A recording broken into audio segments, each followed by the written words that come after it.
pour one out for the Omies.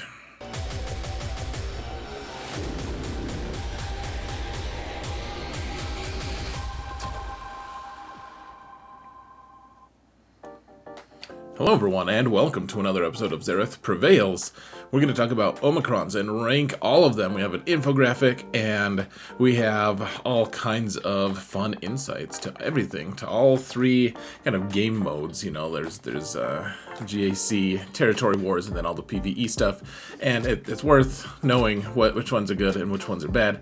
I have adjusted a lot of them. I'll tell you guys which ones and why they've been adjusted in ranking. Obviously, we can't get them back, but maybe it can help people with planning. I don't know. So let's actually just get to it. So first I want to say thank you to all of my patrons. You guys are amazing. Really appreciate you guys. I couldn't do what I'm doing without you, and it's just amazing. Your support has been so appreciated. Thank you guys so much. To those of you who want to support this channel for free, all you've got to do is hit that like button, subscribe, comment, do all of those things, and ding that bell if you want, guys. I'm going to be doing a live stream at some point on YouTube, and you probably don't want to miss it. So I think if you ding that bell, you have a pretty high likelihood of seeing that I'm getting on. So that being said, help me mount the algorithm, guys. It's a good time for everyone. The algorithm likes it too. It's not just one-sided, you know? Now, here are the new things since my last video, which was in February 2023. Now, this is crazy, folks. It was probably early in February. I don't remember when exactly, but I think it was right after Afra was released, something like that.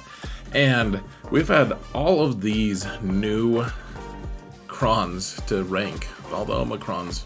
There's a lot, guys. It's a whole lot of them. There are tons. The Tuscans, Calcastus, Seer Junda, Marin. I actually don't have Tarful on the list. I know I wrote him on here, but if you're not watching this, then, or if you're not listening to this, then you don't know. You'll look for Tarful, and you won't find him, because haha, gotcha. Just kidding. I mean, Riva, Entrench, Poggle, Droidica. There's a lot. There's a whole lot of them, folks. So here's what we've done. What I've done is I've labeled all of them with. Oh, hold on. This is not the right one. 1 second. Look, that's February. All right, here we are. So, yeah. So this is what it was last time. The markups. Here are all the new ones. There are a lot of new ones. So there's an infographic that you guys can get without those green circles on the new ones. If you want to get it, it's in my Discord server for free. Just go to the link in the video description to my Discord server and go grab it from the infographics section. That way, when we're going to be doing like a lot of close-ups on this, and you guys can get a clean shot of it and make some good plans and stuff, folks.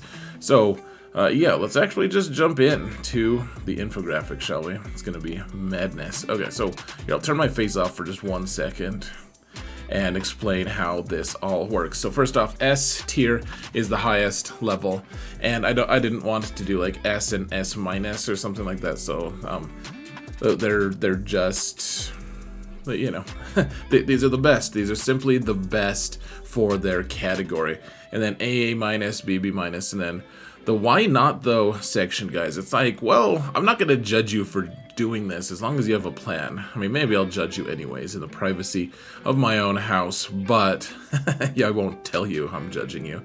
Just kidding. And then the F and F minus thing. The reason we want to have the A minus and the minuses and stuff is it's good to have a little more granularity on these different Omicrons, because there's starting to be a lot of them, and it's probably better to give a little bit more of a distinction of like, well, all right, some of these are just not quite as good as these. Like, they're all like A level, but some of them are ones that I'd apply first amongst those. And so, yeah, I mean, grades should not be any great mystery to you, I would hope. So let's jump in, folks. Let's start talking about some of these. So first off, we'll start with Grand Arena. Star Killer, Omicron, obviously, probably the most impactful. If you have Star Killer, you need that unique. Wampa is killing, he's still killing Sith Eternal Emperor sometimes. People have gotten wise about who to place with Sith Eternal Emperor so that Wampa can't always just solo an entire team, but he's got that possibility, and at the very least he can clean up Sith Eternal Emperor, so that's nice. Qui-Gon Jinn enables a really strong team with Jedi Knight Anakin and Ki-Adi-Mundi, but it just hasn't stopped. The way it works on offense, the way it works on defense, it's just fantastic. I would absolutely still say that's one of, not to mention it's one of the first early accessible Omicrons to a lot of people. Not just in the late game stages, but early game, Qui-Gon is really good. Same with Wampa. If you can get Wampa, you don't even have to have him relicked. You can just throw an Omicron on him at 5 stars, gear 11, and no, he's not going to be a world beater, but he's going to do some decent stuff. Now, Malgus, his leadership is just too impactful on his squad, guys. It is just so strong. Yes, he's still good in Territory Wars. He still does some cool stuff in other game modes. But in GAC, his Omicron is pretty broken. It's pretty nice. Ben, similarly, the revive mechanic, making Rey super tough to take out. Oh, really nice. And then Trey, I was actually going to downgrade her just a little bit, but the fact is, if you put her on the right team on defense, especially with Asajj, you're going to require a Galactic Legend to kill her, or something along those lines. Like when Aphra was Galactic Legend level with her Omicron, or with her Datacron, then she was probably, you could use Aphra to take out Traya, but otherwise, you need that. Plus, in addition to that, Traya is one of the only 2 or 3 counters that takes out Reva, which is new to the holotables, and I know not everyone has her, but the Omicron rank is still there. And speaking of Reva, the final say for her is, her leadership is crazy, guys. It makes her so good, especially after using her in Territory Wars recently and seeing how the team kind of just gets punked a little bit, and then watching her leadership in GAC back to back, her leadership is just really, really good. If you're going to have Reva, absolutely apply that to Reva. So those are the ones that I would apply first. The S tier ones are ones that in my opinion, once you get that character, the Omicron should follow very, very, very closely. Now, we have, in A level, we have Asajj, which, man, I almost put him at S. He is crazy strong, especially with Traya. You can put him with, he's kind of a lifter unit, in a small way, to Sith Eternal Emperor. He's just really good with other Sith.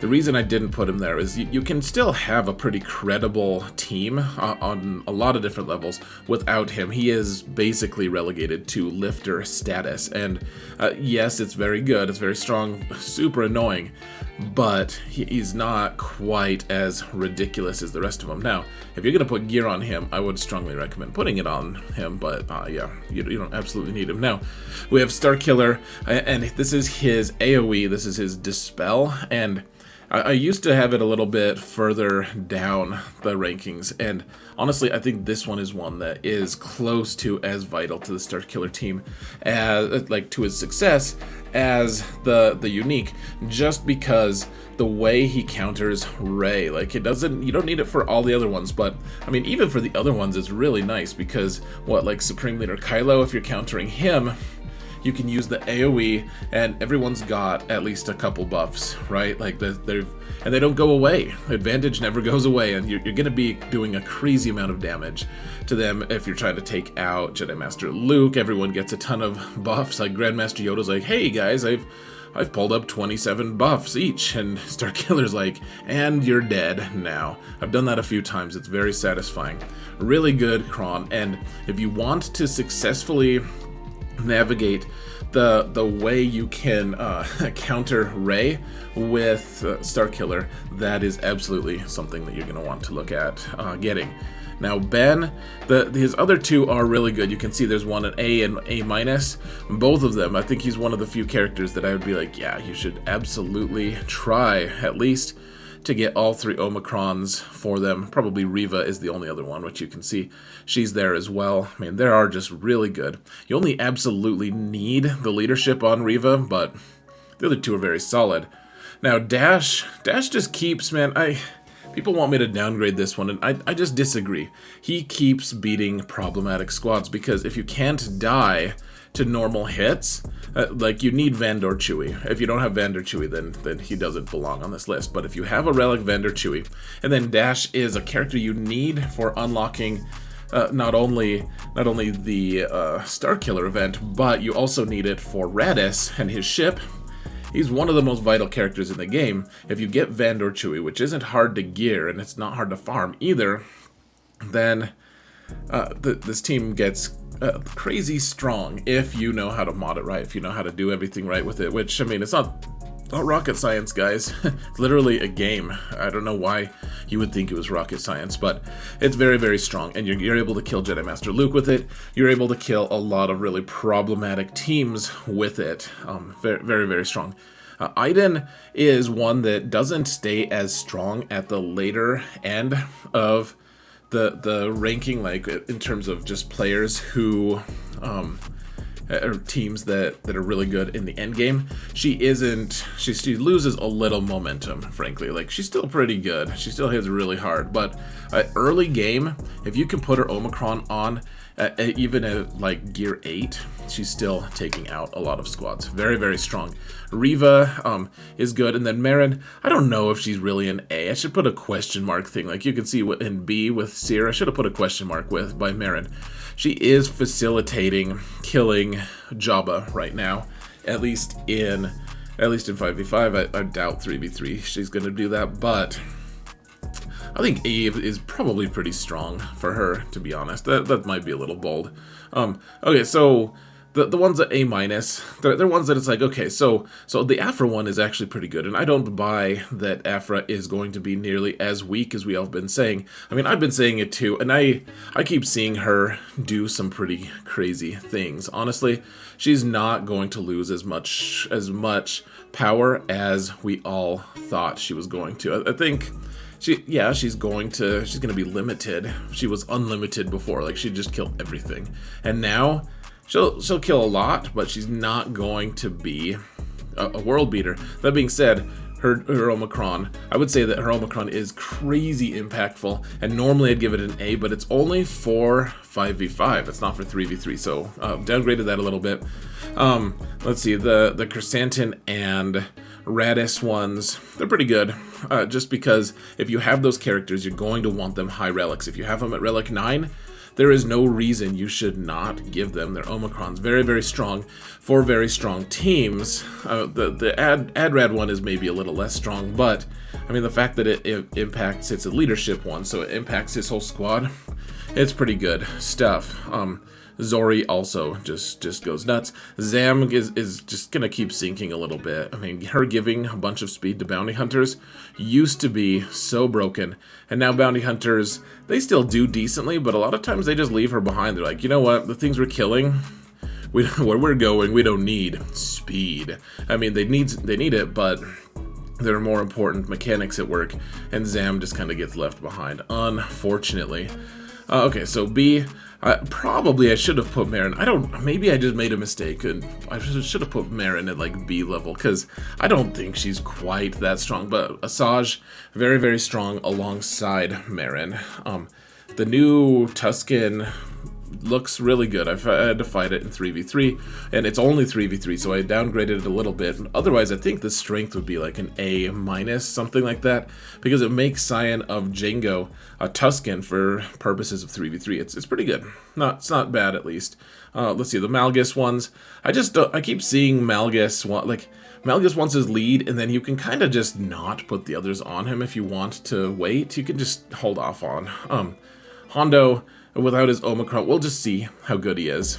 You know, his he's good. His data Crons, I mean, without his Datacron, it's not as good, but, like, if you want to use Hondo in any, like, really strong way, the fact that he gets a bunch of speed, or a bunch of turn meter to start, and then on that same time, if he goes first, then he's kicking all of your opponent's speed, or turn meter, down by 20%.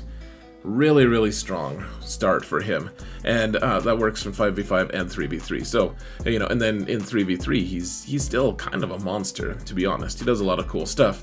Seer, I had to fight her in 5v5, and I think I would have beat her with Maldalorians. Of course, that was with the Datacron set and whatnot, but I think that her squad is going to be really good, and B might...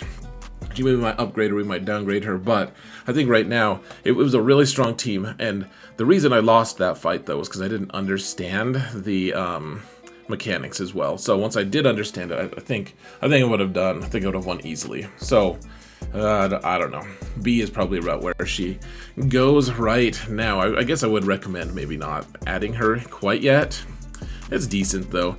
The Afro ones, the other ones, all of hers are so good on paper, and then it's like, well, it's a character that's only 5v5, and we don't know how strong it's going to be long term. The TIE pilot, I keep putting him down. Man, I thought he was going to kill Galactic Legends. I'll be honest, I thought he was going to be so much better than he was. In 3v3, he's a little bit better, but even still, like... This team just, man, it's so disappointing. Yes, it makes them fast. Yes, like they do a lot of damage and they can do some cool stuff, but you don't have, it just doesn't do as much. Like you see it on defense, you're like, oh, yeah, I could beat that, no problem. The Malgus one, I like the unique a little bit better than his special one. I don't know. Neither of them are like that great, to be honest. These but why those? You guys can look. They've been on this list for a little bit. Rose actually got promoted a little bit because she can go with Zori, though I don't think you really need her to make it really strong. I mean, you need Rose to make Zori really strong, but you don't necessarily need Zori, or you don't need her Omicron to make Zori really strong. And then, honestly, the two murder bots, the F and F minus, I stand by that, guys. They're 3v3 only, which is such limited, crazy, it's like just stupid use. And then one of them was like, hey, if you kill one of your opponent's characters, then you get to do something like slightly better. And it's like, okay, well, that's cool. Good for you that killing one of your opponent's characters. But if you've killed an opponent's character, probably you're on your way to routing them and you don't need it anyways. You've already killed 1/3 of your opponent's characters. Just pretty worthless. And then, yeah, the 3v3 stuff, it's just not good. So let's very briefly go over territory wars here now. This is one that's very contentious. So the problem is, if you are just doing it on your own, if you're just doing it yourself, this is probably not going to benefit you that much. If you can get your whole guild to put one on Mara and Juhani, those are probably the most impactful, followed by Embo, because you can put those all on defense. I know that you can use Mara on offense as well, and then you can also use Embo, like, your people with the Embo Cron are easily killing Reva squads with their Jabba teams. The thing is, everyone wants Jabba. Everyone is going to want Starkiller, and Juhani and Mara Jade make those things happen. And, you know, Embo with Jabba. Phasma is one, man, for a little bit I had her downgraded. The thing is, she still does. She's used by all the top guilds to murder top-level teams. This is a highly misunderstood Kron or Omicron, and this is why I decided to leave her at A, because she still gets high utility on every level. If you don't know how to mod her or use her, probably just don't get her. Like, she's no value to anyone if you don't know how to mod her or use her, and if your guild doesn't know how to do it, then don't do it. But that doesn't make her Omicron worse. It just means that she's you're less likely to access her. Like, I should just make a video on all the uses of Phasma. I don't know them, guys. And, you know, you have to remod because she needs to be really fast to start with, and it's she's kind of a problematic Omicron, but once you can get her to be used, like, she takes out like Lord Vader teams in Territory Wars. She's very, very strong. The other three are much more accessible because you can just throw them on defense, and the Omicrons will play themselves. Now, I took Grand Inquisitor off from being on the top one, his leadership, because we don't know yet if it's going to be his leadership or Riva. Like, yes, his leadership is very strong, but in Territory War, or her leadership is really strong in Territory Wars, you kind of almost want the Grand Inquisitors. I'm guessing we're gonna upgrade it again to top tier at some point, but his leadership is really good. The other one that I would say gives a run for its money, though, is because you can use his special while he's under Riva lead if you want, and that's still applicable. So that's really good. The other one that I've added here is Trench. Trench is, he's so controversial. So many people hate him. So many people think that he is just complete garbage. I think he does a lot of things well, and if you really look at his kit, it's fairly impressive. It's just a ton of his kit is just smashed under the Omicron setting. Like, you have to apply a bunch of Omicrons to access everything, but I think his leadership does make it a good team. I think for the very, very, very, very top end characters and players, he's going to be a little less awesome. Some people are saying he's going to be super useful all the way through like the next 4 months when we have a Datacron form, and then he's going to be worthless. We'll have to reevaluate from then, but for now, I do think that Admiral Trench is worthwhile to some degree at least. If you have him, throw his leadership on. If you can get him to Relic, 7 or whatever, get a Datacron. I think he's probably got a lot of value, even in the short term. While we have a good Datacron, while we don't have a good Datacron, I still think he's going to be good. I'll probably be making a video updating you on that as well, though, once we find what he's really like. Like I said, in 4 months. Droideka is another one. I keep seeing people finding these really cool counters to Droideka, and then it just doesn't work consistently. Like, there's just no consistency on Droideka. So it's still pretty dang good KRON, folks. Highly recommended. I don't think it's quite A tier or S tier, but it is pretty strong.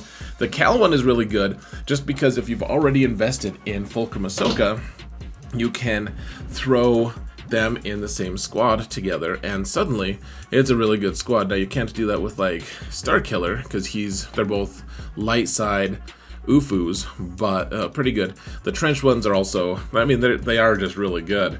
All of them. The basic, I think, is a little bit better than the other one, but it's all good. Like, the leadership is best, and then the others are just slightly lower. Sign of Django, lead. I don't know what to tell you guys. It's still decent. You still kill stuff with that team. It's just the stock keeps falling. Like, and he's tough to farm. He's tough to get. Like, and then you finally get him, and it's like, oh, you can use him in Territory Wars sometimes. Not all the time, but like, yeah, sure, he's good. But you need a bunch of weird specialized things. It's yes, I do think he makes the team better than just Fennec lead. He does. I do think he makes it better. I just don't know if it's worth an Omicron of output. Like, my Fennec lead still does just fine on my main account. So, or on my alt account.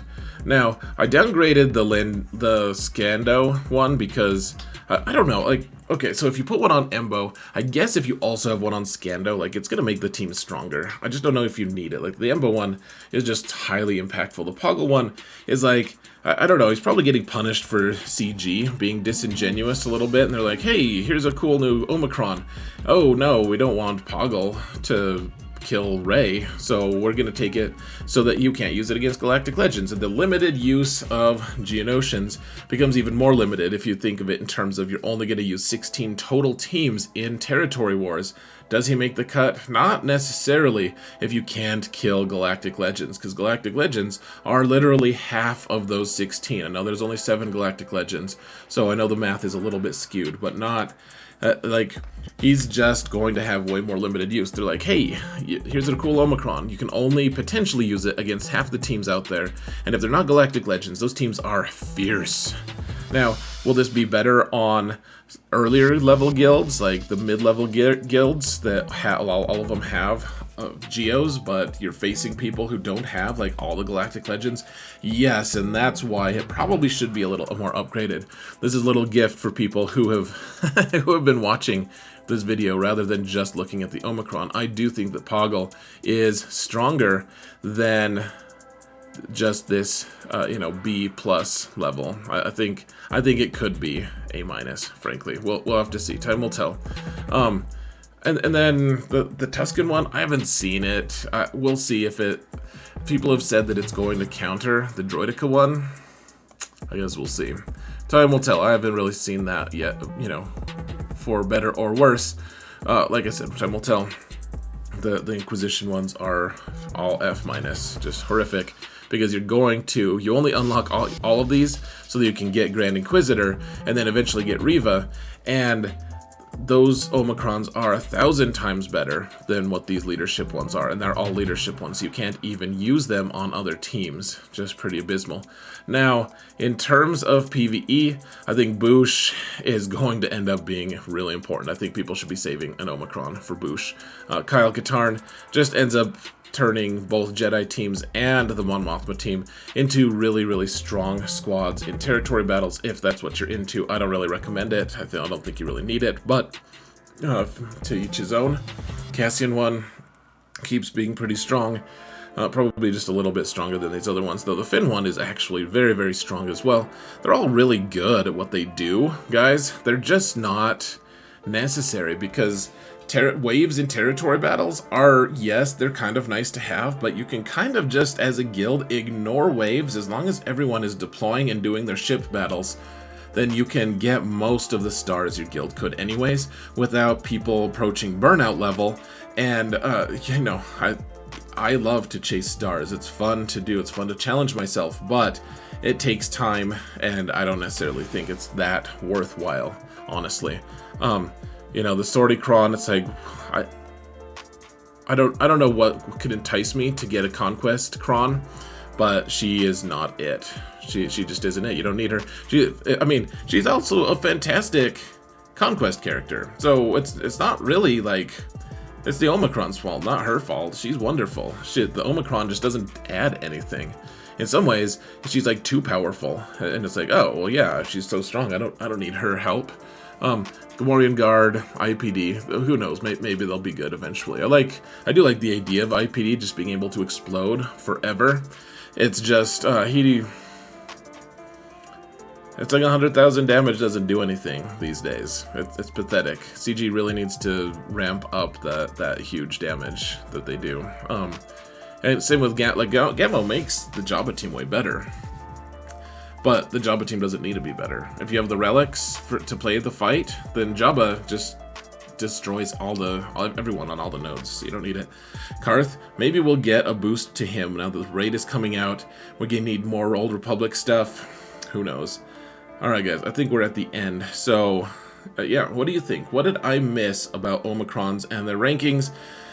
I would love to hear what your thoughts are. Which things did I get wrong? Respectfully discuss, and we'll see you guys later. Thank you all so much for watching, and remember that in all things, Zareth prevails.